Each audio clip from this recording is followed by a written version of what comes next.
Grabing lakas ng ulan, no? May kasamang hangin. Nangyari, baka bumagsak na lang sila.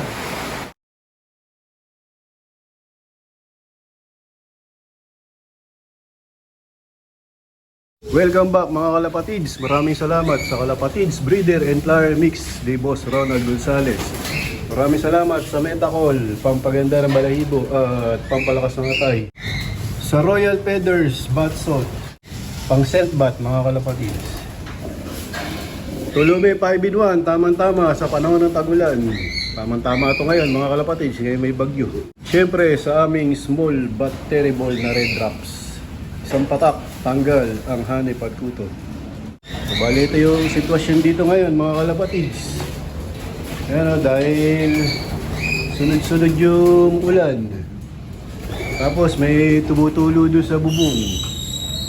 Ang resulta ito, bumabaha doon. Tapos barado pala yung ano namin doon. Yun, yung daanan ng tubig. Laging naglulusak. Pero ayan, kontrolado na ang apog yan mga kalapatids, hindi aamoy yan. Tapos dun, yun naman, sira yung kalulod dun, ano na, kalawang na. Kung hindi nga nalalagyan ng apog yan mga kalapatids, ano na yan, ang baho na ng amoy. Di ba JJBK? Kasing amoy na ng damit ni JJBK yan. Lagi niya sinusuot mga kalapatids. Gano'n na amoy. Meron nga ako ano dito, minomonitor. Ito kaila Francis Santos at kay Atty. Guy. Ano nga to, minsan nagbabasa yung gilid ng mata. Pero hindi naman nagtutuloy sa one eye. Yan. Ito yung ano dyan, pinaka-minomonitor ko sa lahat. Itong ibon na to. Hindi namin siya ginagamot ng antibiotic, hinahayaan namin siya dito. Kaya minsan nawawala yung ano, katulad nito, wala siya ngayon, hindi basa. Yan. Pero yung ano, hinahayaan lang namin. Kung may mahawa na mga kalapatids, pero wala naman. Ibig sabihin, maayos pa yung immune system nitong mga young bird namin. Ayan, kita-kita, mga puting-puti pa yung mga ilong nila. So ano, mga malilikot pa sila mga kalapatids. Ibig ko sabihin malilikot, mga wala kang nararamdaman yan pagka ano, pagka active sila, yung galaw ng galaw.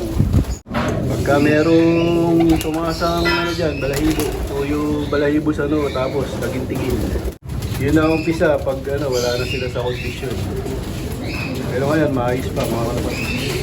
Mukhang maayos na nga yung panahon mga kalapatids. Ayan. Sana magtuloy-tuloy na. Mukhang pwede magparonda.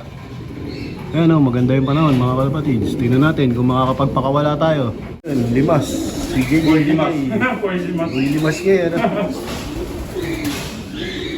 Pero okay lang yan mga kalapatids. Ang importante, hindi yung maamoy. Yung pinaka ano, ayaw ko. Yung ano, yung umaamoy yung look mga kalapatids. Yun yung nakakatakot pagka tumaas yung ammonia. Yun yung paulit-ulit ko sinasabi mga kalapatids. Pag tumaas yung ammonia sa look, yun yung nagdadala ng sakit. Diyan nag-uumpisa. Gutom na nga yung mga alaga namin mga kalapatids. Medyo tinatanghali kami ng pagpapatuka ngayon. Time check 8:16 kasi nga masarap matulog. Malamig yung panahon. Ayan, si JPDA ng Kalapatids Breeder Mix. Malinis yan mga kalapatids. Siyempre, Kalapatids Breeder Mix yan. Ito na.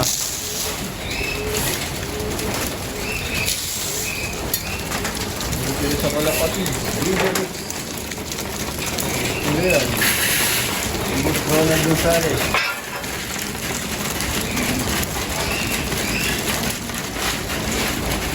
Lahat yan, kumakain. Maayos lahat. Dito, ganun din. Mga nakakabulo-bulo. Grabe ba? Magtuka, ano, yung nakain yan. Yung mga hen, gutom na rin. Matalino si Bula ko doon sa walang kasabay kumakain. Ay, mga hen. Baka dito, mga lubon na lubon pa. Tama-tama yan, kalapatid trigger mix sa mga naglulubon. Kailangan nila ng protein. Tapos sasabayan mo ng metacol. Lubon yung mga hen namin, mga kalapatid. Yun, papakawala na kami mga kalapatids. Medyo umayos nga yung panahon, ano. Yan, release! Sabik nga sa lipad to mga kalapatids. Yan na, may ilang nakaronda. Isang linggong hindi nakalipad to mga kalapatids. May mahuhuli oh. Yun. Yan na.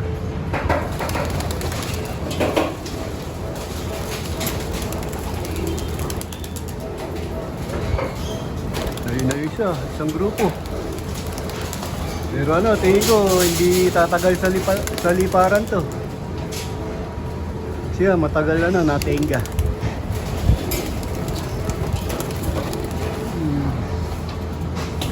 Ay, kalat-kalat. Hindi pala sa akin yung yung nandun. Ito pala yung sa akin, ito sila lahat. Kiyatin mo to, oh. Meron pa, oh.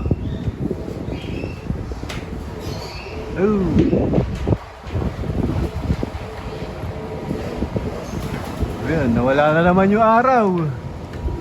Ayan, nagbabago na naman yung panahon. Pero hindi ko nga self bath para kung sakaling abutan sila ng ulan. Okay lang, diyan na sila maligo sa labas.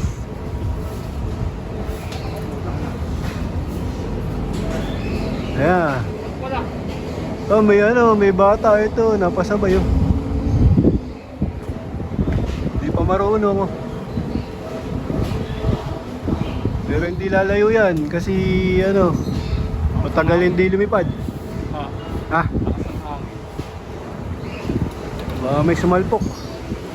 Kalat-kalat. Nanibago.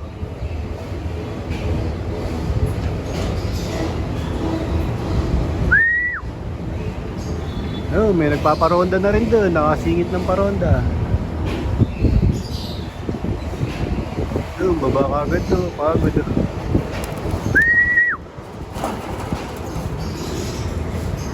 Yung tatlo, dito muna sa viewing. Ito nga yung huling tatlong tinuturuan namin. Hindi pa yan sanay.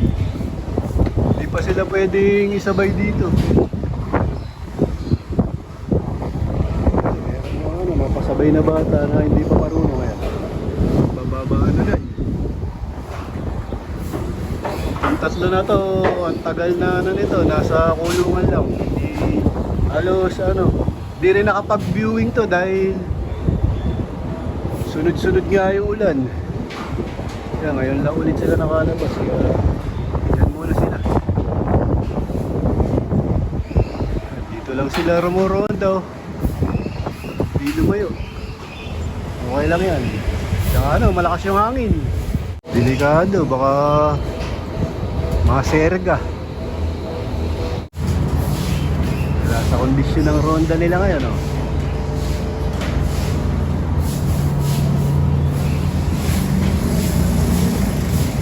Baba na mga kalapatids. Sandali lang silang rumonda.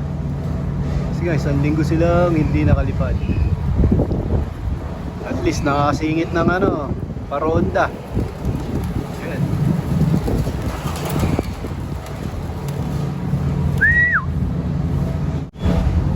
Sana mamaya pa umulan. Ayan na nga dumidilim na dito sa part na to. Sana mamaya pa bumagsak yung ulan pagka nagpasukan na yung mga ibon namin. Ayun na nga, inabutan ng malakas na ulan. Yari.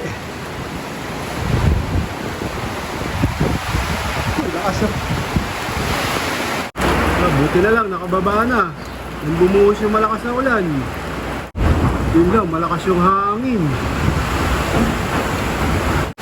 Grabing lakas na ulan, no? May kasamang hangin. Buti na lang, nakababa na yung mga kalapate ko dito. Hindi ko inabot ng... Kung sa paglipad inabot ng malakas na ulan yan, yari, baka bumagsak na lang sila. Ayan, nakaulan.